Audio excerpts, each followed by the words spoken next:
hit record. Let me go live in the Facebook group. All these fun little technical things that happen first. We can Okay, it in. says we're live. We're live and we're here with Miss Riya, and I am so excited. So I'm just gonna mute myself and go away and let you take over with your magic for now. If you want to introduce yourself and share a little bit about what you're going to do for us here today, and then I have a few questions I want to ask you as well. So if you could Okay. introduce yourself, tell us who you are, tell us what you're doing here. Okay, so my name is Riya Sokol and I am an artist. I started my journey as a 7-year-old on the big stage that I was put on. And since then, I had a huge journey of becoming who I am just now and of finding out about my gift, about my depths, and about my mission, most of all. So, on my way, as I was getting back and forth with stage, because I had an affair of being with the stage in a beautiful romance and then withdrawing and doing other things. But thanks to this dynamic, I managed to get into spiritual and self growth, self development. It started with shamanic and energetic work for 10 years. And then I went deeper into mindset, into manifestation, into like seeing deeper how our mechanisms are working and how we are actually creating everything, because it's not that simple.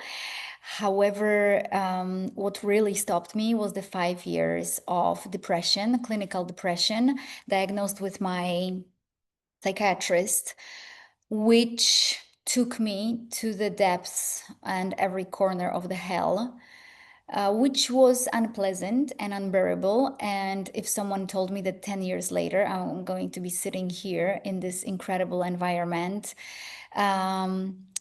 that was created by Sabrina, that I will manifest people like Sabrina, like my audience, like other women that we both with Sabrina are working with, I definitely wouldn't imagine, wouldn't believe, and also wouldn't agree. I don't think I would agree because I wouldn't feel it's possible.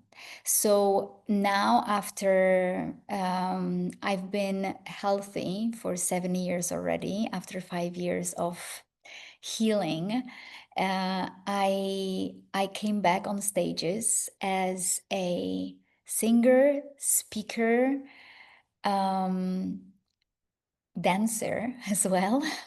But what is happening in 2025, mainly because of Sabrina, I am also giving birth to being an author. And that introduced me to a whole new reality of, first of all, of who I am and how much of unknown area was in me, but also what it means to be an author. And I don't think I ever appreciated what it means to be a writer and also what it means to work with writers. It's like a whole dimension of like a new planet that I'm just being aware of. So my place is stage. I'm performing on stages. I also do online programs, and I am finishing translating my book, which is coming out in December of 2025. So exciting. Well, I'm so happy to have you here. And I just wanted to highlight something that you said around birthing this book, because I don't think people really truly understand what goes into it, right? We see sort of the surface level of people publishing books, self-publishing books. Oh yeah, I wrote a book, I published a book, and it seems so simple, so easy, but it really is not. It's very similar to the process of childbirth, not just in length of time it takes to go through the process, but the energetic shift, what happens to us as women, as people, as artists. Could you share a little bit about that part of the process? You know how they say that when you give birth to a child, it's like a double birth because the child is being born and the mother is being born. That it's like whether it's your first child or second or the third one, it's still like you're giving birth to being a mom of one or two or three. It's still giving birth to a mom as well. So when I look at the process of creating and writing the book and what it takes and how much, I guess, depths of my own darkness, but like a golden darkness, but still it's darkness, I had to dive into and still have to.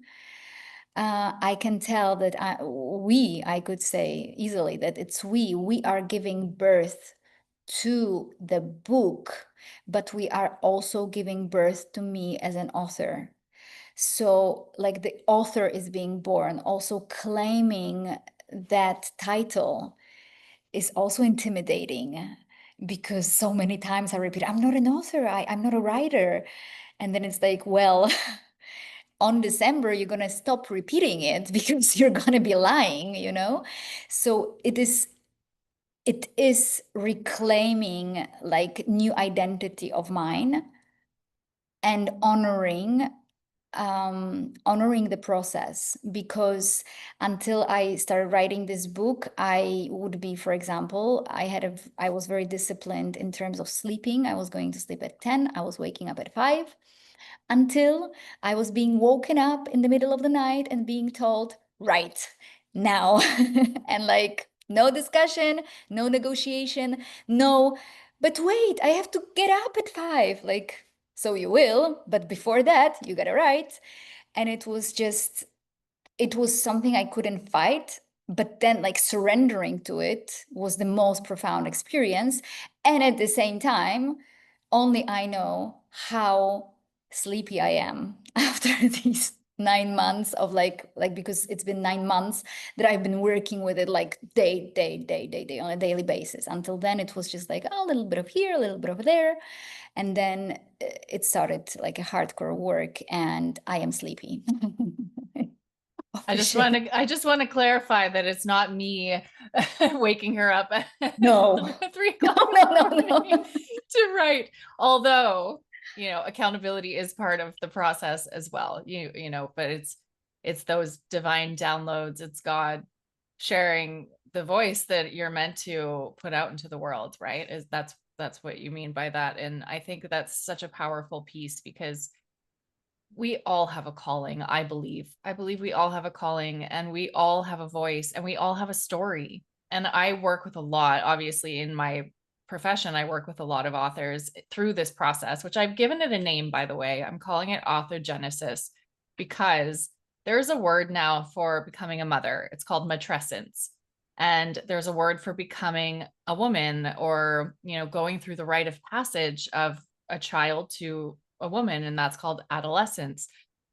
I believe truly in my heart and my soul that becoming an author deserves its own word, its own, because it is its own process. You are Riya before the book, Riya after the book.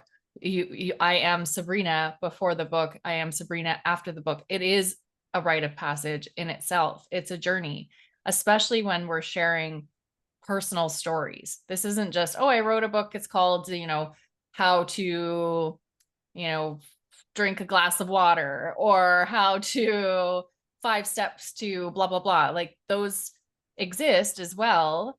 But these stories, personal stories, memoir, teaching memoir, personal growth and development books, when authors really share with you not just their heart and their story, but their process, it's messy. The process of becoming a woman, of becoming a human, of becoming enlightened, all of these things are intense. And to share that publicly through art is such, it deserves its own word. So we're calling it something, and we're calling it author genesis, and I love it. Amazing. Well, there is one big piece in what you're saying, and I also know that Jack Shaw, who is also a guest on this beautiful symposium, who is also writing a downloaded book, like we are sharing such a deep, vulnerable piece of us, That few days ago I was in Italy, and the person I was with, he asked me, why are you like, how do you feel about it? Like, you're putting out there such a never seen pieces, like I never seen them, and then I'm putting it out into the world to be seen. And the courage it takes is not it's going to be fine. The courage is, I am going to be hurt, and I know that I am going to be hurt because I am putting my soul and my heart on the palm of my hand. And there is no way, when there is something so raw, like I feel without a skin, there is no way I will not feel, you know, in a way, like, first of all, exposed, but also, you know my process. There could be one comment of my story that someone gave me reading my book in Polish, and I would just feel the stab in my heart.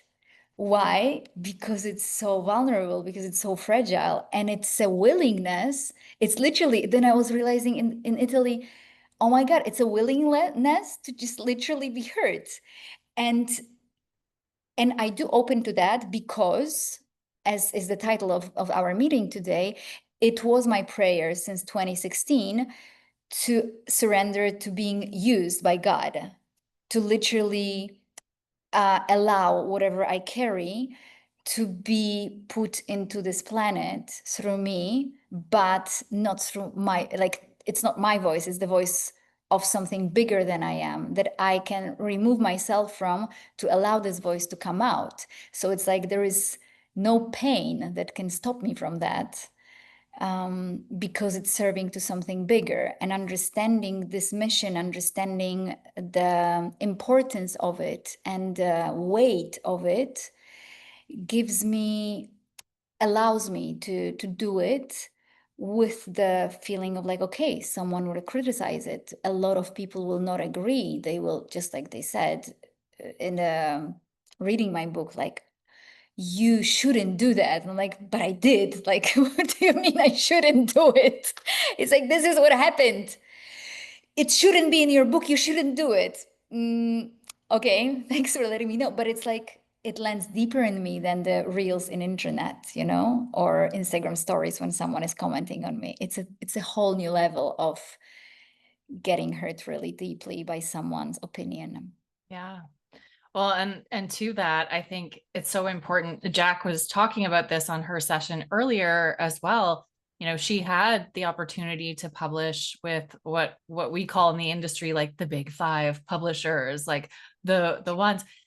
But that's what happens in this industry is they not only take away the voice of the artist, of the person sharing their story so vulnerably, out of fear of shame, out of fear of anger, or upsetting the masses, or whatever the fear of the actual publisher is, but they also take away the creative control, the process. They take away the ability to share your voice the way it actually sounds. And we have a unique relationship because your book is written in Polish. I don't speak Polish, and to translate, just direct translation through even a professional translator, it tends to lose the frequency. It loses some nuance. It loses some of your personality. So it's been a really deep and intimate process for me and for my editorial team as well, to immerse ourselves in your thoughts. And it's just a whole other level. And that's not what goes on in the publishing world. They see something like what Jack was saying earlier about, a story of shaming her partner, or a story of, what if your kids read it one day, or what if this happens, or what if somebody sees it on and they talk about it. Isn't that the whole point? We're sharing the truth, and truth is the strongest frequency out there, right? We're sharing our truth. We're sharing our voice authentically, and it is going to piss people off. Like you said, it's inevitable. There's no way in or out of this where nobody gets upset. And I think that is the courage, that is the bravery, because a lot of, and I shared this with you, and I love that you reshared it. 88% of the human population desire to write a book. That's a big percentage. 88% of people Most on of the this people. planet. It's most of the people. And the people who say that they don't, it's probably like yourself who say, oh, I'm not a writer, I'll share my story in other ways. But 88% of people have actually put their voice out there saying, I want to write a book one day. Less than 1% of the human population of that 88% actually get to the point of publication with that. And the reasons, and I see it every day, the reasons are fear, fear of shame, fear of judgment, fear of success, fear of failure, fear, fear. And a lot of those fears stem from the shame. And I will add one more factor. It's Yeah. exhaustion. Like, if I'm honest, I'm freaking exhausted. And only the importance of what it is in this book and my deep knowing about what it will create on this planet is holding me straight. Because otherwise, when I look at these nights that I'm not sleeping, the meals that I cannot take because I'm so, it's like I'm not stressed, but I'm emotional. I'm very emotional. Like, it's so big for me. Also, because this is the very first time, although the first time I heard the prayer, the voice inside of me that said, God, use me, it was in 2016, but it took me years to allow this prayer to penetrate me and to remove all these parts that were still trying to do things and not allow this voice to come through. Still, we're controlling in order not to get hurt, in order not to get rejected, in order not to get judged, like all kinds of stories. So it takes a lot of like practice and training to constantly keep removing myself from the way, removing. But the more I remove myself, the more capacity I have. But it's also challenging for my body because then it's like, oh my God, I had no idea about the potential that is in me. I had no idea I was not using it. I had no idea how much I can take. If someone told me even a year ago where I'm going to be September 2025, I would just laugh out loud. Never would I ever think that it's possible. So it took me so much practice and dedication to understand the bigness of what we carry as human, and that we all have this voice and that we can all repeat this prayer, because this prayer is what gets us to our mission and to the sense of why we are being here. It's almost like, if you don't know, then you have to allow yourself to be used by God, by something bigger than your thoughts and your fears. So it also is scary. It's scary to allow this voice because sometimes it doesn't make sense. Sometimes it puts me on the risk of being judged. And it is. And that's, as you said, it's the whole point. Sometimes it puts us in the situation when, for example, in Polish, one of the Polish publishers, they came back with my memoir that is like, like, I just gave birth to a little baby. Look at my baby. Isn't it gorgeous? And then they are telling me, they said, would you mind, instead of calling it like a memoir or like a autobiography, would you mind calling it more like a guide kind of thing? Like, few steps, how you got over depression and what tools you use just to put it more manageable. And I thought, like, there is no distance for me. Like, this is the place where I'm just not in distance. I'm not objective. I'm immediately getting triggered because they are talking about my baby that was just born and about their eyes, that they should be not blue but brown. And it's like, no, like, why? No, it's ready thing. Like, it is it. Like, this is the thing. There is no changing their hands or their eyes. And then I take it personally because it's so big. So the risk of using God use me is like, people will not understand it because it's bigger than human mind. and it's bigger than human ideas, and it's bigger than than everything. So it's scary. So then we put ourselves out there with the possibility of all these risks, and at the same time, once you allow this voice, like there is no turning back. Like you cannot unsee it, you cannot unhear it. It will haunt you in the night if you don't listen to it. So true. Did you have a prayer that you wanted to share with I everyone? wanted to share a prayer, but I was thinking to read like a piece of my Yes. book. And like I read it before we came on. It took me Right. about 3 minutes, Perfect. 4 minutes to read this little piece. Um, and then yeah, we can just connect to the prayer. Yeah, sure. That would be amazing. Perfect. So you tell me if you want music or no music, or if you're maybe after the reading. After the reading would be great. Perfect. Okay. So this is like the middle of the book. And so it's on my way. I am just like I'm after being diagnosed already. I am in a deep healing journey. I actually just started working with people. And at the very beginning, because I was working with depression unconventionally, I didn't use any conventional methods. I was only using other methods. Um, I I was also using a lot of prayers in Sanskrit or in Hawaiian, using mantras. And in 2016, this is where we are in the book. I am in the middle of healing. I am in the relationship with the Tantra teacher who is incredible. We are incredibly in love. And I am also very ill. And I am just showing up to serve people. Like I literally just started. So it's the middle of the chapter. It's not the whole chapter. It's the middle of the chapter, and the chapter's title is "God Use Me." So I once collapsed after an argument with James. For a few days, it is happening in India. For a few days, I felt that I was on the verge of an episode. The anxiety did not let go, and the stimulus of jealousy entangled me so bad that I did not sleep all night and in the morning.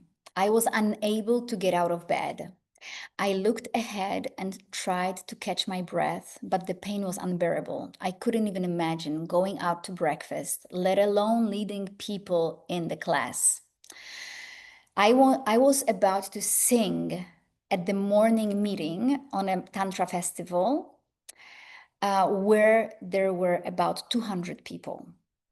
I slowly got out of bed, went to the bathroom, looked at myself in the mirror, and felt embarrassed. How dare you inspire them to do anything at all? Look at yourself. Yes, that voice again, and it wouldn't stop.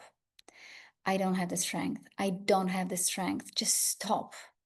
I said out loud to myself, stop. I looked at my eyes in the mirror. Suddenly, the image blurred, and I heard a melody that seemed to draw me inside myself. The words of mantra I knew from my trip to Israel in 2015 began to come together with the melody.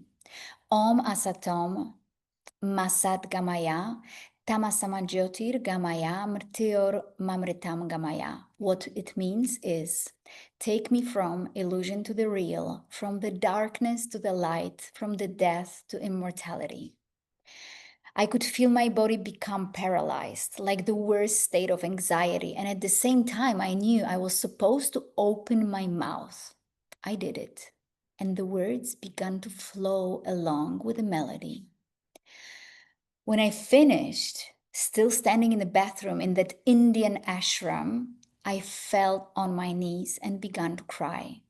I felt as if I had met God. It was as if he literally removed me from myself and allowed myself to be used beyond fears and paranoia and let the creation flow out. I cried a little out of terror, a little out of happiness, a little out of respect and honoring the intimate moment. After a while, I got up, left the bathroom, but the anxiety began to grow. James entered the room without speaking to me, which pressured me even more. I knew he was angry with me. I went to the front of the hall and sat in this paralysis, waiting for my performance, sure that I would not be able to give it. The melody kept playing in my ears. The melody from the bathroom kept playing in my ears, and I knew what I had to do, but panic overcame. I knew this place. In the past, I always retreated into it, hid, ran away. But here, there was no such an option. No, baby, no, I said to myself. You've already run away so many times. Not this time. Enough already. I was invited to the stage. I didn't see anything. I was dizzy. My legs were numb. My hands, my mouth, my chin was shaking. The entire room whirled with hundreds of gazes flashing in the distance. I can't. You will, just like you did in the bathroom. But in the bathroom, it wasn't me, it was someone else, as if someone used me. Then let yourself be used again, I heard the voice say. God, use me, I said to myself in a whisper in Polish so that no one would understand. I raised my microphone to my lips and again let the melody and the words flow out. After a while, several hundred people were chanting this beautiful mantra with me, some in tears, others with their eyes closed in deep emotion. I finished and felt like someone had transported me to another reality. I was still in a slight dissociation, but nothing was the same as before. Most importantly, those people looking at me, those eyes of theirs, I was reminded of the childhood performances that sparkle, joy, life, what I loved so much and thought I had said goodbye to forever was in front of me again. At that and that was the moment when I realized that I was on the stage again. I am doing it again. So that's the little piece of this chapter. It's not the whole chapter, but it's a little bit of piece. And it's one of the most significant moments in my life for sure. The most scary one as well. It wasn't also flowerish, but now as I look back, it all makes sense. So powerful, so beautiful. I saw lots of hearts and lots of tears and happy faces, and yeah, I cannot wait for the world to have this miraculous piece of art, this masterpiece in their hands. Ah, so beautiful.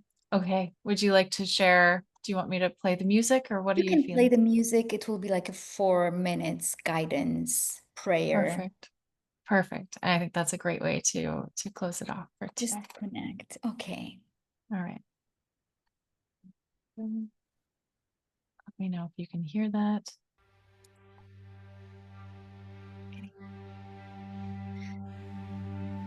Okay. So, Oh, that was me. I'm going to turn it down a little bit. no worries.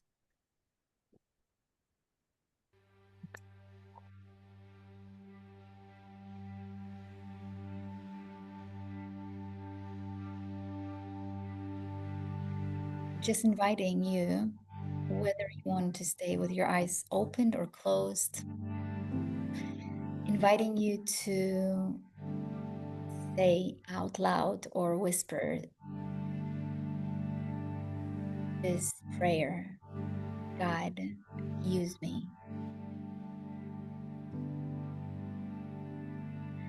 And then just to be aware of what is happening inside of you when these words are landing in you.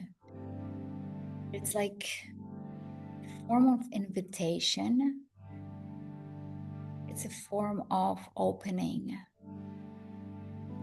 And it's not like you can predict what you're inviting. It's not like you can control it. It's just surrendering to it. And really being aware of what comes to you when you say these words, just to allow them penetrate every single cell in your body without trying to navigate it, without trying to make it happen something inside of you. Like just surrendering to the emotions, surrendering to the thoughts, and realizing the power and the depth of this prayer. Realizing how incredibly important you are, that you are the portal between human and God. You are the portal that can be used in order to make a change on this planet. That you are the one who is chosen by God to make this change. That actually you are literally like the hands of God. God is using you as hands, as a heart, as a whole body, because He chose you. He gave you this privilege. So you are being used all the time, whether you know it or not. And every single thing that you do is sacred because it's being used by God. Every single step that you're making is sacred. Every word, every breath, because everything is the extension of what God created and asked you to do here.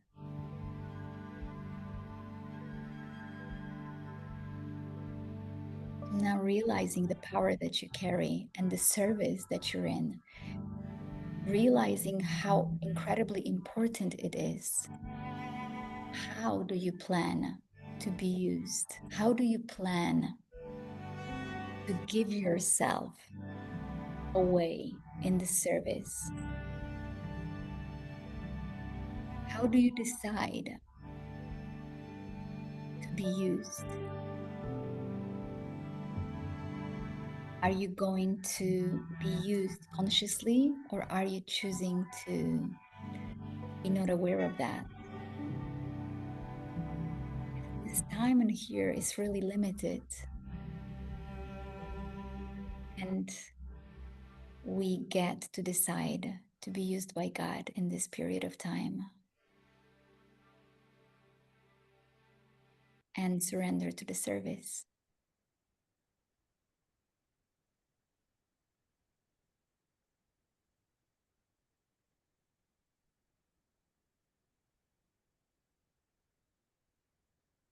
Thank you for this.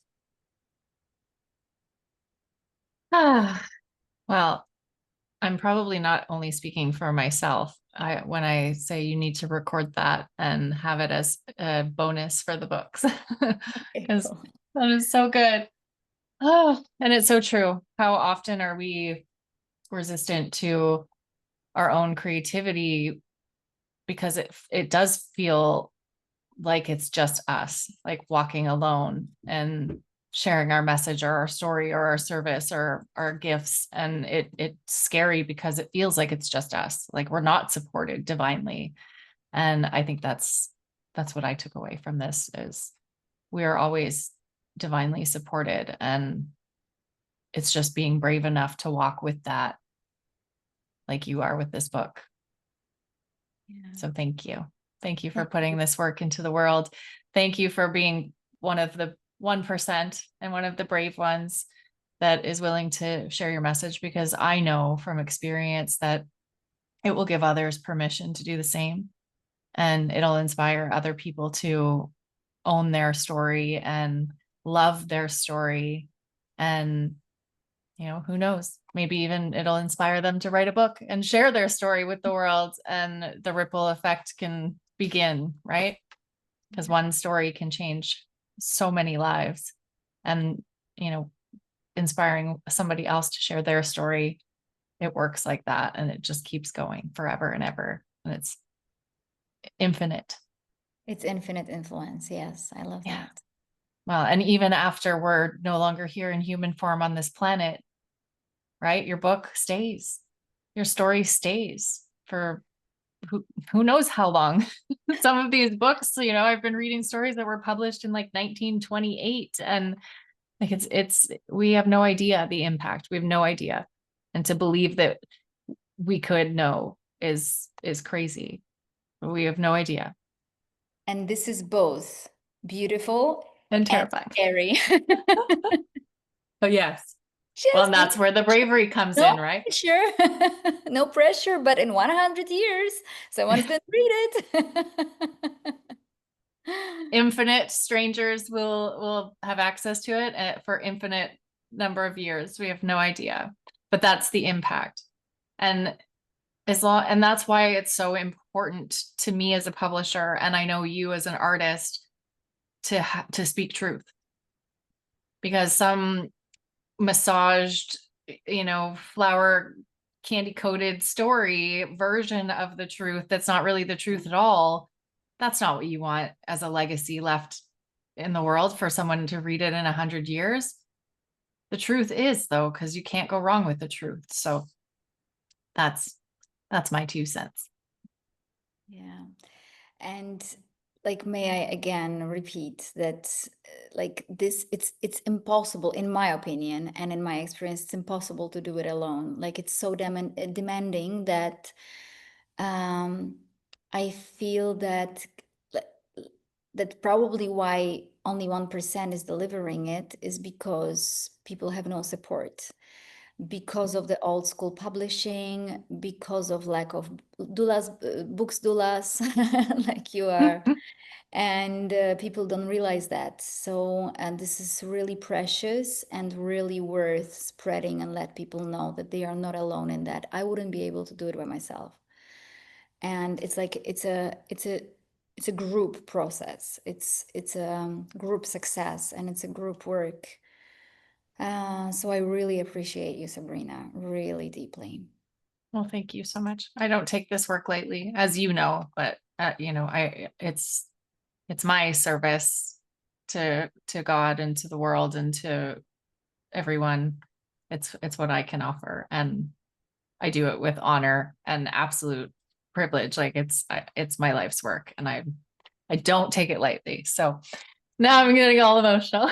But beautiful, Riya. Thank you so much for sharing this with us today. What a gift. And I cannot wait until your book comes out into the world, is born, and it's going to be a beautiful birth, and it's going to be just amazing. So I'm going to keep the group, the Facebook group that this is being streamed into, I'm going to keep the group open for the rest of this calendar year. So in there will be a space for everyone to celebrate as our books roll out starting next Tuesday.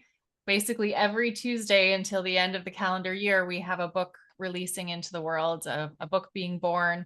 And Ria's is the last to close off this publication season. So I think it's just going to be one long celebration. So I encourage you, if you're not in the Facebook group yet, to go and join there. It will stay active. People can communicate in there. We'll have a little bit of networking. We'll share the links when everything's live. We'll share offers from the authors and things that are going on in their world. A lot of our authors have their own book groups and things that they're facilitating and hosting. So it'll give you an opportunity to connect more personally with the authors in there. And yeah, the goal is to spread this message, all of these messages, to really amplify the voices of these women, and in doing so, amplify the voices of all women. Oh, yes. Thank you, Riya. Thank you, everyone. Thank you so much. Thank you, everyone who was here. Is there anything you want to share or offer the world before we I say goodbye? definitely would love to offer coming to my show, which will be in December, and there will be a premiere of the book. It's happening in Warsaw, but the show will be translated into English. So whoever wants to come from English-speaking people, it's going to be incredible. I do it every year, and it's very transformational. It's a show, it's like mixture of mindset work and deep transformation on a cellular level, linked with, mixed with my singing, mixed with my dancing, mixed with pieces of my book. So it's going to be like a full body experience. And because my mission is to connect people and unite them into one voice, I feel that these events are really penetrating somewhere deeper. And although it's very beautiful event in the theater and we all are dressed very elegantly, it's a meeting of souls that all know each other. So it's really profound experience on a spiritual level. And obviously, I also have a Telegram group. It's free, and it's both in Polish and in English. It's called Bookstage, which is all about the backstage of the book. So, inviting you to this. If you want to join, just text me on Instagram or Facebook or any other place, and I will send you the link. Amazing. Thank you so much. And Ria, if you want to share those links with me too, I can put them in the Yes. replay piece guide in the Facebook group as well, because people will have access to that for the rest of the year. And I just want to say thank you again for being here, and thank you for putting this work into the world. Is there a way of joining your event virtually for those people who aren't able to get to Poland? It's not official, but yes. Yes, Just it is. planting that seed there for all Yes, of us who are over here wishing we yes, could make it there. we will Yeah, do it. Yes. amazing. Thank you. Thank you, everyone. Thank you. Thank you for being here. Thank you, Sabrina. Bye.